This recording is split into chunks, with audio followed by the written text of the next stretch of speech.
El huésped, por Amparo Dávila. Nunca olvidaré el día que vino a vivir con nosotros. Mi marido lo trajo al regreso de un viaje.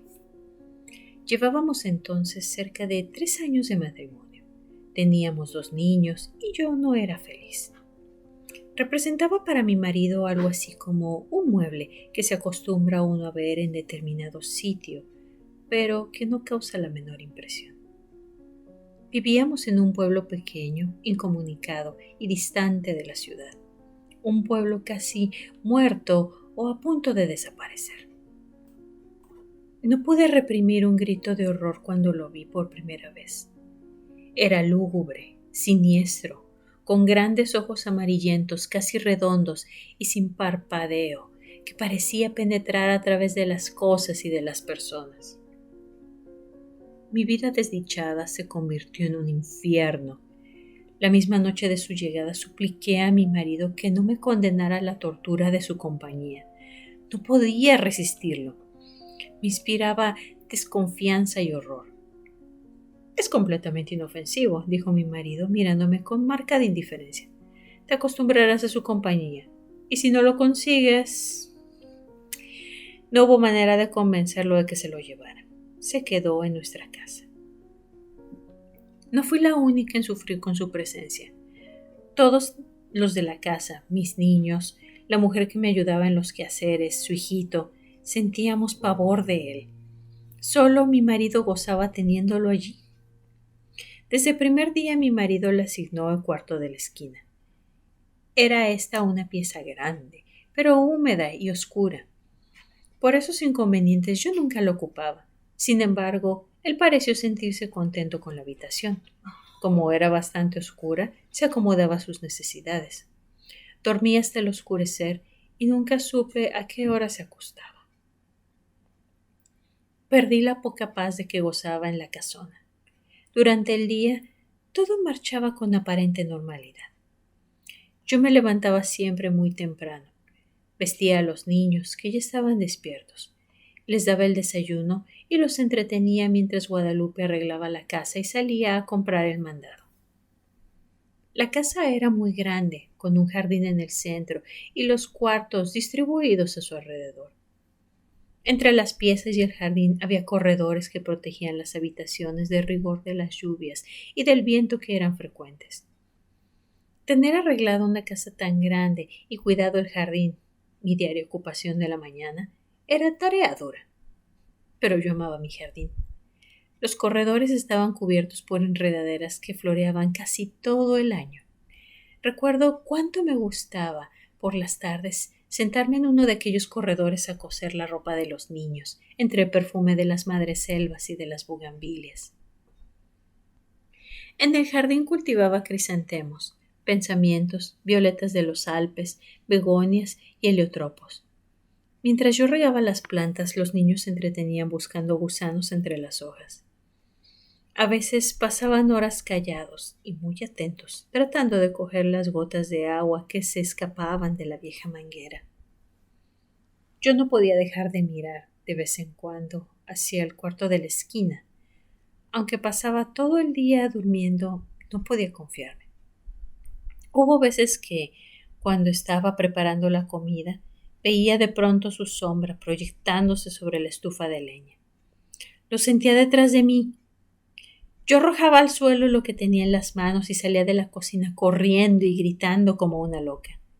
Él volvía nuevamente a su cuarto como si nada hubiera pasado. Creo que ignoraba por completo a Guadalupe. Nunca se acercaba a ella ni la perseguía. No hacía a los niños y a mí. A ellos los odiaba y a mí me acechaba siempre. Cuando salía de su cuarto, comenzaba la más terrible pesadilla que alguien pueda vivir. Se situaba siempre en un pequeño cenador, enfrente de la puerta de mi cuarto. Yo no salía más. Algunas veces, pensando que aún dormía, yo iba hacia la cocina con la merienda de los niños. De pronto lo descubrí en algún oscuro rincón del corredor, bajo las enredaderas. —¡Ahí está ya, Guadalupe! —gritaba desesperada. Guadalupe y yo nunca lo nombramos. Nos parecía que al hacerlo cobraba realidad aquel ser tenebroso. Siempre decíamos, ahí está, ya salió, está durmiendo, él. Solamente hacía 2 comidas, una cuando se levantaba al anochecer y otra, tal vez, en la madrugada antes de acostarse. Guadalupe era la encargada de llevarle la bandeja. Puedo asegurar que la arrojaba dentro del cuarto, pues la pobre mujer sufría el mismo terror que yo. Toda su alimentación se reducía a carne, no probaba nada más. Cuando los niños se dormían, Guadalupe me llevaba la cena al cuarto. Yo no podía dejarlos solos, sabiendo que se había levantado o estaba por hacerlo. Una vez terminadas sus tareas, Guadalupe se iba con su pequeño a dormir y yo me quedaba sola, contemplando el sueño de mis hijos.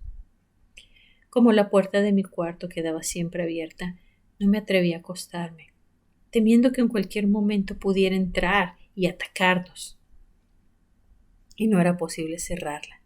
Mi marido llegaba siempre tarde y al no encontrarla abierta habría pensado y llegaba bien tarde. Que tenía mucho trabajo, dijo alguna vez. Pienso que otras cosas también lo entretenían. Una noche estuve despierta hasta cerca de las 2 de la mañana, oyéndolo afuera. Cuando desperté, lo vi junto a mi cama, mirándome, con su mirada fija, penetrante. Salté de la cama y le arrojé la lámpara de gasolina que dejaba encendida toda la noche. No había luz eléctrica en aquel pueblo y no hubiera soportado quedarme a oscuras, sabiendo que en cualquier momento... Él se libró del golpe y salió de la pieza. La lámpara se estrelló en el piso de ladrillos y la gasolina se inflamó rápidamente. De no haber sido por Guadalupe, que acudió a mis gritos, habría ardido toda la casa. Mi marido no tenía tiempo para escucharme ni le importaba lo que sucediera en la casa. Solo hablábamos lo indispensable. Entre nosotros, desde hacía tiempo, el afecto y las palabras se habían agotado. Vuelvo a sentirme enferma cuando recuerdo. Guadalupe había salido a la compra y dejó al pequeño Martín dormido en un cajón donde lo acostaba durante el día. Fui a verlo varias veces, dormía tranquilo. Era cerca del mediodía. Estaba peinando a mis niños cuando oí el llanto del pequeño mezclado con extraños gritos. Cuando llegué al cuarto lo encontré golpeando cruelmente al niño. Aún no sabría explicar cómo le quité al pequeño y cómo me lancé contra él con una tranca que encontré a la mano y lo ataqué con toda la furia contenida por tanto tiempo. No sé si llegué a causarle mucho daño, pues caí sin sentido. Cuando Guadalupe volvió del mandado, me encontró desmayada y a su pequeño lleno de golpes y de araños que sangraban. El dolor y el coraje que sintió fueron terribles. Afortunadamente, el niño no murió y se recuperó pronto. Temí que Guadalupe se fuera y me dejara sola. Si no lo hizo, fue porque era una mujer noble y valiente que sentía gran afecto por los niños y por mí. Pero ese día nació en ella un odio que clamaba venganza. Cuando conté lo que había pasado a mi marido, le exigí que se lo llevara, alegando que podía matar a nuestros niños, como trató de hacerlo con el pequeño Martín. Cada día estás más histérica. Es realmente doloroso y deprimente contemplarte así. Te he explicado 1000 veces que es un ser inofensivo. Pensé entonces en huir de aquella casa, de mi marido, de él. Pero no tenía dinero y los medios de comunicación eran difíciles. Sin amigos ni parientes a quienes recurrir. Me sentía tan sola como un huérfano. Mis niños estaban atemorizados. Ya no querían jugar en el jardín y no se separaban de mi lado. Cuando Guadalupe salía al mercado, me encerraba con ellos en mi cuarto. Esta situación no puede continuar, le dije un día a Guadalupe. Tendremos que hacer algo y pronto, me contestó. ¿Pero qué podemos hacer las dos solas? Solas, es verdad, pero con un odio. Sus ojos tenían un brillo extraño. Sentí miedo, y alegría. La oportunidad llegó cuando menos la esperábamos. Mi marido partió para la ciudad a arreglar unos negocios. Tardaría en regresar, según me dijo, unos 20 días.